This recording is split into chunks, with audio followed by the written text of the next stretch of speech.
Why do I matter to others? We'll have a role we play every day, and whatever they are, no matter how small they might seem to us. They have a certain influence on the world around us. Sometimes we don't even know it.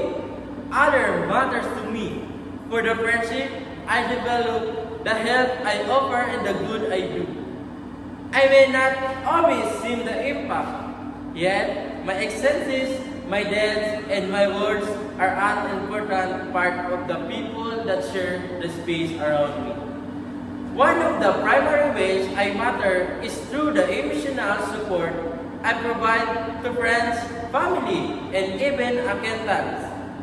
Sometimes it is just being present and listening, celebrating and sharing in joy and sorrow, or just extending kindness to those who simply need to feel valued and appreciated, that we can help someone feel less alone.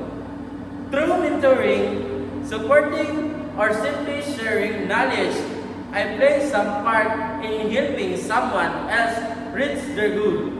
If I help somebody recognize their own talents or inspire them enough to believe in themselves and see things through a different lens, then potentially I have been useful. Although there are things effect.